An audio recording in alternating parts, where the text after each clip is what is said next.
Good evening. Would like to call to order the Norfolk School Committee meeting for Thursday, April 10th at 7:10 p.m. As we do with all of our meetings, we'll start off by reading the mission statement. The Norfolk Public Schools offers a safe, joyful, and challenging learning environment that meets the needs of our diverse students. Through school, family, and community partnership, we provide an education that inspires lifelong learners and cultivates caring and productive citizens of our ever-changing world. Roll call. Jeff Chalmers? Mark Flaherty. Sean Dooley. Ingrid Lardy. And Mr. Peterson and Mr. Doyle have both called and said they were en route, so they'll be here pretty soon. So as we begin with all of our meetings, public comment? Anyone wants to get up? And You guys want to leap forward? No? no, there's a line. For those Microphone watching right at home, there's a big line, but they're fighting in between. Okay, so no public comment. Correspondence. Oh, Mrs. Kelly, I just missed a public comment. If you wanted to say anything, we can put you on the camera and you can chat away. Okay. Let's see, correspondence. So we had a visit from Matt Malone, the Secretary of Education, who sent us a letter. Thank you for hosting my visit to the Freeman Kennedy School. I saw many positive, including great innovative space, strong use of technology, advanced curriculum, and engaged students. And then he put a little handwritten note, complimenting on what a great visit it was. From the DESE, in response to our letter, we finally got a response regarding the park thing. They basically, you all have the letter in your package, but it basically restates the original letter. So all the reasons we said we disagreed with the letter, they just said, well, we're going to tell you the exact same thing over and over again because we don't really care what you have to say. We're just going to just keep sticking with this exact same methodology. I was actually supposed to meet with Matt Malone today about that, and he canceled at the last minute. So we're going to hopefully reschedule that. That's a shocker. And then also we got a thank you note from the Fisher House Foundation, who we made the donation to. About that they received our thing, and just goes through all the things that the Fisher House does. So that's in your package as well. That was wonderful. Okay. Let's see. So we're going to since we got the meeting is going to be tonight, we're going to go relatively quickly since we're going to be doing the public budget hearing. But so for the only thing I have on my chair report tonight is the vote for the donations. We have $2,025.32 donations. We have the NCL Charitable Fund donated $341.25 from the gala, just miscellaneous to the HOD. And the Norfolk TPA did teacher grants, $99.24 for developmental math, $291.03 for grade 2 books, $500 for the grade 2 Wizard of Oz field trip, and the $793.80 kindergarten guided reading and math. So is there a motion to accept these gifts of $2,025.32? So moved. For a second? Second. All in favor? Aye. Aye. All right. Superintendent? All right. The first thing, we are required as members of BICO to update the committee quarterly on BICO's activities. The new director at BICO has prepared a written statement for you, so it's just highlighting some of the things that they worked on in the last quarter. A couple of things under there. They're working on revising the collaborative agreement to be consistent with some of the new regulations and laws, and that's in process. They also received several grants this year. Some are for professional development. Some are to be able to provide music therapy for some of their most severely disabled students. And they also have a grant to support with transition planning. One of the things that they're working on, and that's on the second page, that would be really helpful for us as a district, is they have a proposal that they've submitted to DESE for the southeast area that, if it's accepted, will allow them to provide the retail training that we are required to provide for any of our teachers that will be working with students with English language learning needs. So if they're able to provide that and host that, then we will have a local site for our teachers to go to complete that coursework for their SEI endorsement. The district's plan is to have at least one teacher at every grade level trained with the SEI full course, so that if we have any students enrolled, currently we do not have any ELL students, but if we do, we'll have a teacher at every grade level that has that complete certification. So hopefully BICO will get that, and that will be helpful for all of us. That's one of the things that I have. The second thing that I had is a recognition of service, but seeing as Kelly's not here, I might suggest we delay that a little, or would you like to be recognized first? No, that's okay. Okay, so we'll delay that till Kelly arrives. And then we can go on to new business, school partner application for Stony Brook.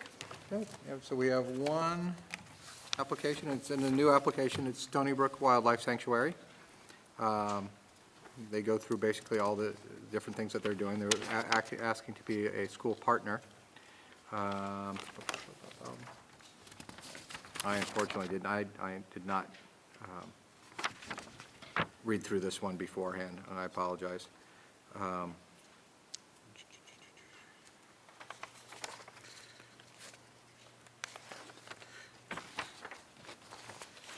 The only question that I would have regarding the criteria is Right. that the criteria we approved did talk about having an exclusive educational benefit for students of Norfolk, so Right. that was a question that I would have. Yeah, so say, it doesn't look, yeah, that's what I was just kind of trying to find through there. It does not appear that they have created anything specific just for the Norfolk Public Schools, for creating a partnership. So, I think they would probably fall under the same, categories like Boy Scouts, Girl Scouts, those organizations that are, educational and good for kids, but not necessarily providing anything for the schools. So they could still do the online thing, but they wouldn't reach the standard of a full school partner. I agree. Mark, any thoughts? I was going to ask if we do anything with them with the kids, or if they have any programs that they run for the kids, but you pretty much already did. Yeah, I mean, they have programs for kids, but they're not, it's not a specific tie-in The school. to HOD or Freeman Kennedy, so. I'd be concerned about, opening the gate for outside organizations. They want to they do have great educational programs, but so do many other organizations Right. locally. And Well, I mean, we didn't accept, Lion Soccer for that reason. No. We didn't accept, the Boy Boy Scouts, Scouts. the Girl Scouts for, Right. for those exact same reasons. So, we're trying to really, it's really for an exclusive benefit. And the as I Trying say, to tighten this up. and we did this, it was before you guys got on the board again, but 4 or 5 years ago, kids were coming home with, stacks of ads and flyers. Everyone was sending everything home, constantly. So parents were constantly getting barrage. And from the standpoint of, you didn't know what was approved, what wasn't approved, especially there was a lot of charities, there was 1 or 2 that were questionable whether they really were charities, those sort of things. So we decided that's the reason we created the partnership, to be like, all right, unless there's a, real dialed-in thing, so. So is there a motion to accept him as a partner? Seeing none? Okay. And let's see, school committee minutes. They looked fine to me. Anyone else have any other changes? Question pretty straightforward. Okay. Motion to accept. So moved. Okay. And the next school committee meeting will be, Tuesday, May 13th is town meeting, so we'd have to move it back the following week to May 20th. Does that work for you guys? I'm not going to be here, so Going to be when? You said the 20th? May 20th would be the, because Be you the could, following you Tuesday. could move it to the Wednesday, but, sometimes town meeting goes Those 2 nights. So, by bringing it to the following week, it Yeah. makes it the safest. Works for me. Tuesday the 20th, okay, so we're going to move it to the 20th. All right, so what we're going to do real quick before we start the public budget section, we're going to go into executive session. So I'm going to make a motion to go into executive session to discuss the reputation, character, physical condition, or mental health, rather than professional competence of an individual, or to discuss the discipline or dismissal or complaints and charges brought against a public officer, employee, staff member, or individual, and to return to the public budget hearing upon completion. It will be a motion, and actually state your name and yes or no. Jeff Chalmers, yes? Mark Flaherty, yes. Sean Dooley, yes. Okay. So those watching at home, we will be back. So thank you very much. We'll be back soon. Okay, Still we are back to open session, and we will be Sure. opening the public session of the public Budget budget hearing. There we go. All right. I'd get there sooner or later. Great. Okay, so there's copies of the budget in the audience and copies of the slides from the PowerPoint if anybody needs them. And I guess tonight our goal is to share with you the proposed budget for the 2014-2015 school year. And I think the document really reflects the hard work of the Budget Subcommittee, which would be Kelly Peterson, who, as the chair, Mark Flaherty, and Sean Dooley, as well as our business office. So I wanted to thank Todd Hassett, our consulting business manager, Donna Chisholm, our assistant business manager, and Roxanne Bordeaux for her contributions on the staffing side. Yeah, we're going to sit down. All right. And if the PowerPoint works. Yes. I think in order to frame the discussion, it's important to realize that our budget document and budget decisions that we made were really driven by our district mission, which Sean read earlier, but really the focus is on providing a safe and joyful and challenging learning environment that meets the diverse needs of our students, and that we also focus on providing an education that inspires lifelong learners and cultivates citizens that can actively participate in our democratic process. The budget overview, the 2015 budget is fiscally conservative. The funding that we're requesting will enable the district to maintain our level services and to begin to restore some critical educational positions that were eliminated over the last 6 years. And again, the budget decisions were guided by the district mission. Process-wise, the Budget Subcommittee began meeting early October to review the budget assumptions, which would be staff, COLA, salary requirements, grants, et cetera. The district leadership team then met as a whole to review our current budget and to look at where we felt there were some critical needs that we wanted to address in the future budget proposal. The budget, we prioritized those the critical needs for the Budget Subcommittee, and then the subcommittee looked to the budget to see where there were areas that we could have potential reductions to offset some of those costs and to build a budget that would be sustainable moving forward. The department heads and principals all met with the superintendent and the business manager to look at expense requests. We tried to reduce expense budgets wherever possible. The expense budgets have been level funded for many years, so the cost of paper, ink, toner, all those things have gone up. So it was pretty hard to keep those at their level funding. Then the Budget Subcommittee prepared the preliminary budget and made some adjustments and got it ready for you tonight at the public hearing. I think it's important to look at this particular budget in the context of the budget history of the last 8 years. So this just gives you a sense of what our budgets look like from FY 2008 through 2014. Really to open the schools, to carry forward, to meet the salary obligations, to level fund programs, most districts, it costs about 45%. So if you look at fiscal year 2008, the district only got 1.13. In 09, it was close to 2%. Then we had 2 years where it was actually negative budget numbers, 0% in 2012, 1.5 in 2013. So over the last several years, there were significant cuts. The world language program was cut. Many teaching positions, support positions were cut from the budget. Last year, the town did fund a 4% increase for the district. And it allowed us to bring back some money for professional development programming for our paraprofessional staff. It allowed us to add some money for new curriculum adoption, which had been cut. And we also were able to add back to the budget a 0.6 technology integration specialist position. The 4.7 reflects an adjustment that was made at the fall town meeting. We had 35 additional students enroll in kindergarten, so the town allocated an additional 0.7% to offset the cost of the additional kindergarten staffing. In conjunction with that budget history, I think it's also important to take a look that during those tough economic times from 2009 to 2014, federal and state funding was also cut significantly. So in 2009, we had $631,550 in federal grant funding and almost 90,000 in state. That went down steadily over the next 5 years. 2014, 2013, it's sort of stabilized, but you can see we're still at about half of the state and federal funding that we received in 2009. To accompany the cuts in federal funding, the state has also added a number of unfunded mandates that have really made the fiscal situation difficult for schools.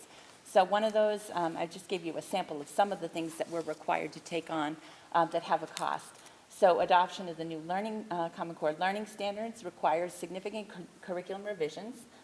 We need to update materials, and that gives you an estimate. The total cost for updating all 4 core subjects is about $317,000. Retail training, I mentioned earlier in the school committee meeting. It's a 48-hour course. We're required to train a minimum of 1 teacher per grade level, and all administrators in schools where we have students with English language learning needs. That cost is about $20,000. The implementation of the new fingerprinting CORI law for existing staff is about $5,000. And also the implementation of what we're required to do next year for district-determined measures to assess teachers' impact rating requires us to purchase a new software system to manage student data, training for teachers and administrators, and that cost is going to be about $40,000. So what the revenue history means, again, as I mentioned earlier, prior to the recession, most school districts averaged between 5 and 7% annual budget increases. The 4 to 5 covers contractual raises and maintaining services, and any increase below that typically means program and staffing cuts. We did have a decline in enrollment over the past 6 years of about approximately 150 students, but I think it's really important to note that that decline helped offset some of the budget cuts in the first fiscal years by reducing classroom positions. But after that, the benefit doesn't really carry forward. So we do have class sizes that have increased. We have a couple of grade levels where we have 24 students in a class, which is pretty close to our policy limit. And the current kindergarten class this year actually increased by 35 students from 2012. So this could indicate to us that the enrollment patterns are starting to stabilize and possibly, rebuild. Again, here's just some of the impacts in this district of what the declining revenues look like. Classroom positions were eliminated, instructional support staff were eliminated, the foreign language program was cut in completion. Health education program was also cut. We do not currently provide health education. Library staff was reduced. The tech integration specialist was eliminated. Professional development funds were cut. Cuts were made in curriculum materials and technology. And we had to add the fees back for transportation and for band to offset costs. In the 2013 budget, when we received the 4% increase, we were able to start some rebuilding. As I mentioned earlier, we established some funding, additional funding for professional development for our teachers, funding for our new curriculum adoption and updates. Last year, we purchased new materials, new text for the 6th grade for the social studies program that has a huge online component. It's been very well received. We updated classroom libraries for the social studies and nonfiction literature. And we were able to restore the .6 tech integration specialist position. The problem that we faced last year was while we added this .6 position, we were not able to find a certified qualified applicant to take the position at .6. So we had to contract out for some of those services this year. We're hoping next year to be able to increase that so that we can find a candidate. So the 2015 budget request is $10,480,872, which is an increase of 4.74%.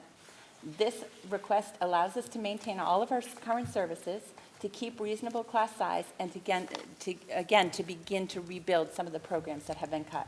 So included in this budget, we have added back instructional support positions for reading and for math, for developmental math, that will help us ensure success for all of our children. We are also advocating for restoring the health education program and increasing the frequency of physical education classes so that students would have physical education twice a week, and embedded in those classes would be the health education program. We all know that this instruction is really vital to helping kids have the knowledge they need as they move into adolescence to be able to make healthy choices. And also, we know there's a lot of brain-based research that talks about the increase in the value and learning of increased physical activity. Our recommended budget, the reductions, we have 2 teacher retirements We expect to see a savings of about $30,000 there. Those retirements are not effective September 1, so that's why usually it's about $25,000 per position, but they're retiring partway through the year. So $30,000 for retirements. We will be reducing 1.5 kindergarten assistants that were added this year because of the increased enrollment. Our numbers for next year look fine, that we can manage that. We are reducing the special education service budget by about $22,000. That reflects the hard work that Dr. Tupper's put in bringing contracted service back to the district. So we've hired a certified behavior specialist who's taken on a lot of the home programming that we prior to this had contracted out for. So we're realizing a savings there. A reduction of about $3,600 in special education materials and $192,000 in special education out-of-district placements that we will be losing. So the total savings is about $268,000. Within that special education savings, that 218, we do have some required costs for next year. So we are recommending that we will be adding a new preschool program. We have several students in our current program and some students new to the district next year with significant language delays and special educational needs on the autism spectrum. We believe in keeping students in-house. We believe that it's better to build strong programs internally and provide children with the opportunity to attend school in their home school environment. So we're recommending adding a new preschool to meet those students' needs. The cost of the teacher is about $63,000. We also have to increase the time of some of our support staff to meet the needs of those children, which would be the physical therapist and the school psychologist. So the net savings in special education is about $138,961. Budget additions, the cost of steps and lane changes for teachers is about $177,529. All other staff, which would be our paraprofessional staff, our non-union employees, food service, custodial staff, administrative staff, the cost of a 2% COLA is $76,531. We are looking to add back 1.4 developmental reading teachers, one full-time reading teacher for the Freeman Kennedy. We currently only have one reading teacher for all 600 students, which means that we really cannot provide any support for written language at this time. It's only for reading. So we're looking to add a second reading teacher so that we can provide greater frequency of service for kids and also provide some more support for written language. The 0.4 will go to the H. Olive Day to bring their staffing up. We're recommending 0.9 additional developmental math teachers. That would be a half-time teacher here at the Freeman Kennedy, which would give them 1.5. And the 0.4 will go to H. Olive Day. We have a 0.6 math specialist there now, so the 0.4 would bring that to a full-time position. We're looking to add 0.4 to the tech integration specialist position. That will bring it to a full-time position. We think that will help our recruiting power and allow us to fill that position and meet the critical needs that we have there. The focus of that role, again, is on enriching the curriculum, looking for extension materials, supporting teachers in enrichment and challenge, remediation opportunities. So that was really a very curriculum-driven position that we're looking for. We'd like to increase the library specialist's time by 0.3. That's between the two buildings. That will allow us to increase library from a 30 to a 40-minute period. We really want to be able to teach more media literacy skills to students. In a 30-minute block, by the time kids check out books, you really don't have a lot of time to do that. Again, the 1.5 physical education teachers will increase the frequency of physical education classes to twice a week instead of once a week, and it'll allow us to bring back health education. The other position we're looking for is a 0.7 custodian for the Freeman Kennedy School. Much bigger building than we had prior. We have tile floors here which require a different kind of cleaning, and they're really stretched with the staffing that they have. So the total additions of positions is $552,818 minus the special ed and regular ed savings. The revised net gain would be $363,982. We do have some expense additions. District-wide, it's $3,400, about $3,400, close to $40,000 at H. Olive Day. The expense additions at the H. Olive Day include a technology replacement plan. We have a lot of equipment. Freeman Kennedy has all new computers, all new desk stations, iPads, things like that. But the H. Olive Day equipment is getting dated. So about 25,000 of that 39 is for updating desk stations, we did teacher laptops last year, but student iPad carts, things like that. So it's the beginning of the first stages of a tech replacement plan. The other 10,000, like Freeman Kennedy, reflects the increased cost of copier cartridges, toner, paper, and other office supplies. Operations is up by 2,300. Fixed charges, that 25,000, our food service program for the last probably more than 6 years has run at a deficit with the advent of some of the new legislation around what you can serve. We have seen a loss of revenue there. We approached the town because every year we're supplementing the food service budget out of operating budget by about $25,000. So we approached the town and asked the town if they'd consider helping picking up the health cost benefits for the food service employees, which are typically paid for out of the revolving fund. They agreed to consider that, but asked us to put that cost into our current budget proposal and reflect it there. So that $25,000 is for health benefits for food service employees. Extraordinary maintenance, $20,000 is for the HOD kitchen. That kitchen's 20 years old. We have a freezer that is limping along and an oven that is currently, part of it's not working. All the equipment is 20 years old. We need to replace that and bring it up to speed. And the transportation expense increase reflects the cost of carrying over into the third year of our contract with Holmes Busing. That's the increase that is part of the contractual obligation. So the increase in the expense side is $110,706.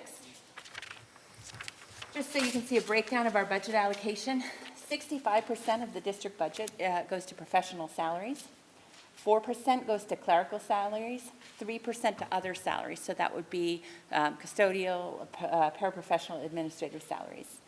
4% of the budget goes to services, 5% to supplies. Oops, no, I'm sorry. 10%, I'm reading the wrong number. 10% of the budget goes to services, so that's transportation costs, contracted services, therapies. 4% of the budget, the light blue, is for supplies. 6%, number 6, other expenses is 1%, and then 3% goes to out-of-district tuitions. Okay, not included in this current budget request. Again, as I said in the beginning of the presentation, we are working on the process of rebuilding, but we know that in this fiscal climate, we can't restore everything that has been lost. So we wanted people to be aware of what things are still critical needs for the district, but we're not including in this request. Our central office, 0.5 clerical support was cut several years ago, so currently our business office and our HR office has no clerical support, which means that Donna and Roxanne are often here till 8 o'clock at night, filing paperwork. Donna's mailing bills, copying the warrant, things like that, and it's really not sustainable for the long term. But we recognized that we wanted to put in the positions that we thought had the greatest impact on kids first, so the clerical position remains unfunded. The World Language Program, in order to restore that, we need 2.5 foreign language teachers. That's a cost of about $141,760. We know that's not feasible at this time. During the cuts, both schools lost 0.4 of their clerical support. We'd like to restore that. It's 18,000. We also lost half of the technology director position. So right now we have a 0.5 tech director that we're sharing with the town. That arrangement's really actually working out pretty well. But I'm not sure as the town side needs grow and they have a new police station, whether that's going to be sustainable long term. So that's a $40,000 cost. We had asked for an enrichment coordinator, again, to help us with tiering the curriculum, providing enrichment opportunities for students that are ready for additional challenge. That cost is $55,000. Ideally, we'd like to eliminate the band and bus fees, which is a cost of $70,000 to the district, and eventually make the full-day kindergarten a tuition-free program. That's $377,000. So the total cost of additional things that are not included in this expense request are $724,537. The current budget does reflect what we think are the fundamental needs of the district in order to preserve and maintain a high-quality education for the students of Norfolk. And in order to be fiscally responsible, we continue to work collaboratively with Rentham and Plainville to find ways to share resources and offset costs.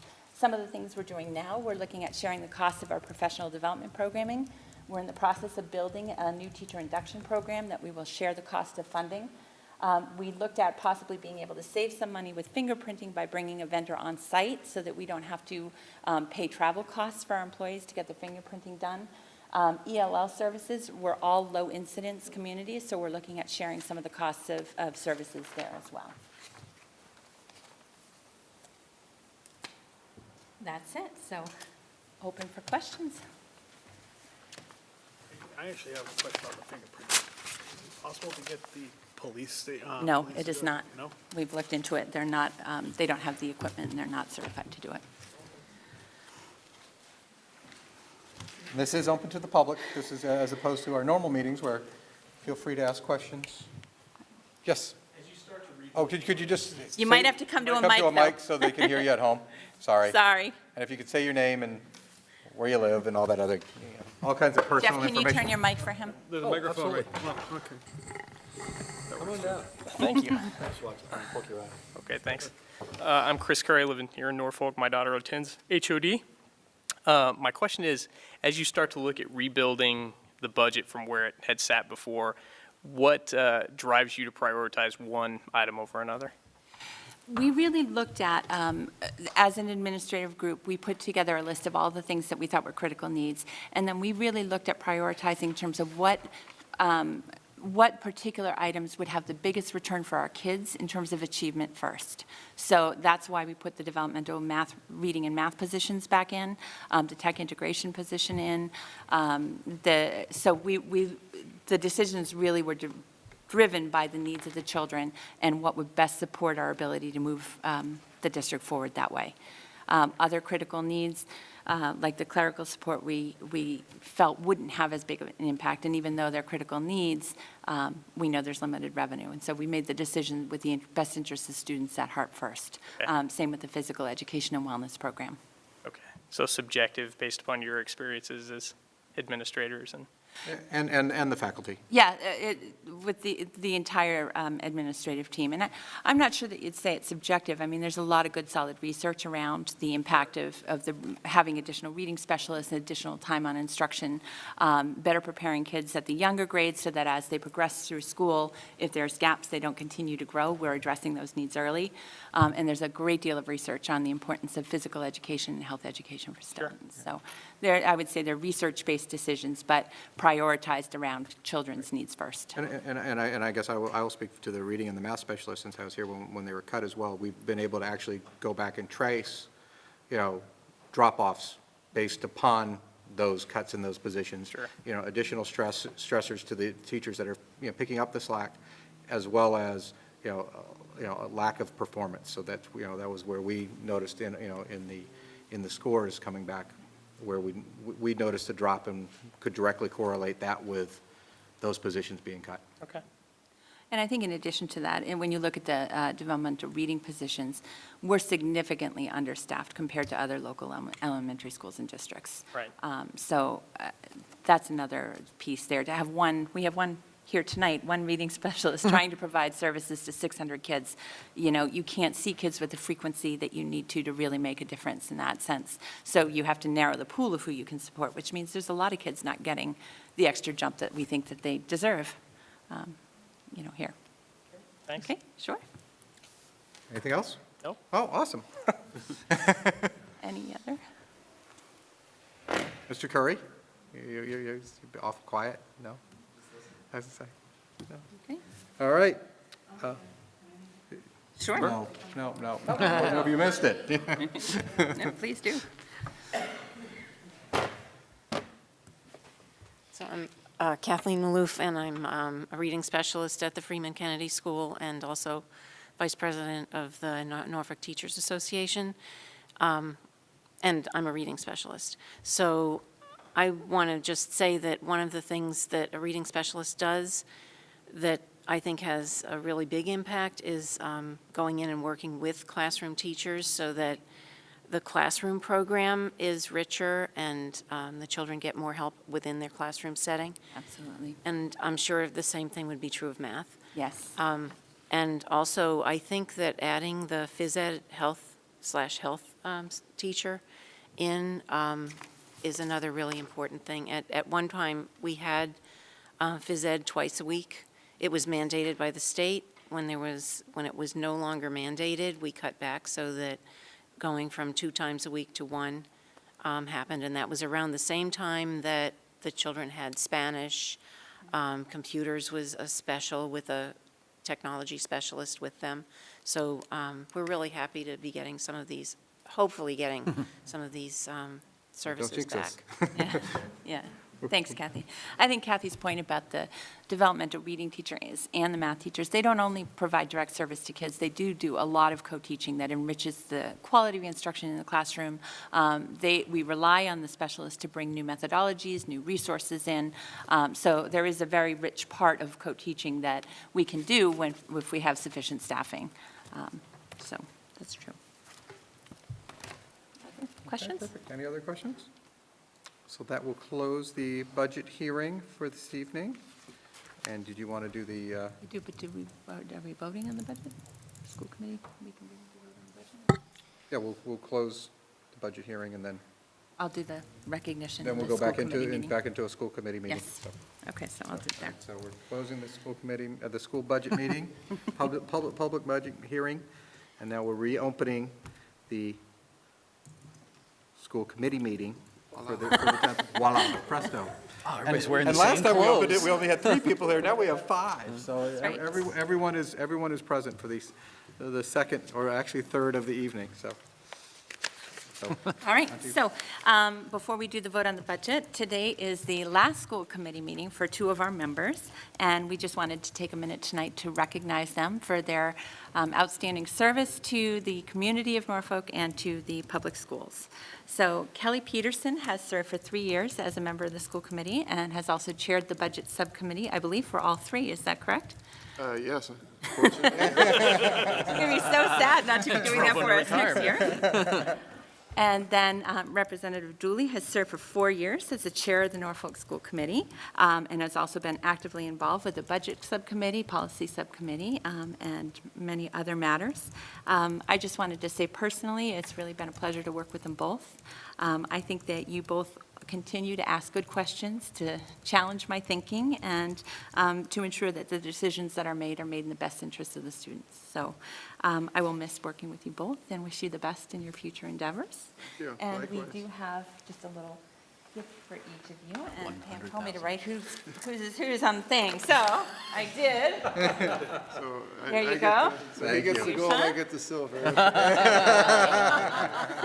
From the committee. Just, Thank you very much. Go ahead, yeah, Kelly. just real quickly, to the audience and to the members of the school committee, superintendent, and Pam, and all of the supporting staff. It's been an absolute pleasure for this last 3 years to be part of the school committee. I have actually learned more than I've given to the committee, and I'm still continuing to learn. It's kind of bittersweet that I'm actually stepping down, because I would like to stay on, but there's some obligations that are kind of outside of my control right now that are forcing me to kind of step away. But I wish the remaining school committee members all of the best, and continue to support the learning and growth and education within the Norfolk school systems. Thank you. Thank you very much. Thank you. And I will echo Kelly's thoughts. This has been, by far the most rewarding experience of any public service I've ever had the pleasure to participate in. It's been a fun 4 years, sometimes a difficult 4 years. I'm glad that Ingrid still appreciates my questions, even though I think she might be lying that she enjoys my questions all the time. But we've seen a ton of changes in the 4 years since Thomas and I first got on. It is a completely different school, completely different policies. Our curriculum is light years better from where it was. I'm very, very proud of the, I don't know if legacy is the right word, but the schools and what we have in place when I'm leaving.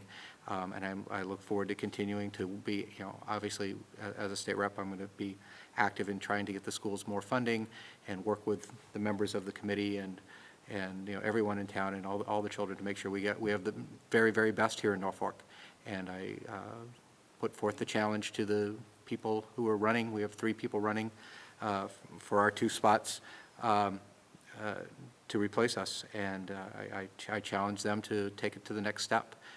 There's plenty more work to be done. We're in the top, 3%, but we should be in the top 1%, and I think our children deserve that. And so I wanted to thank everyone on the committee, thank everyone on the staff, thank everyone, all the families, all the parents, and especially the kids. This has been an incredibly rewarding experience. Thank you.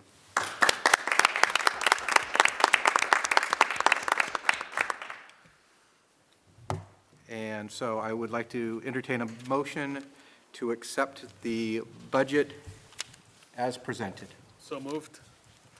Second. All right. Save it, Jeff. Anyone have any further commentary, Mr. Budget Chair? I am all in favor. Okay. All in favor? Aye. Opposed?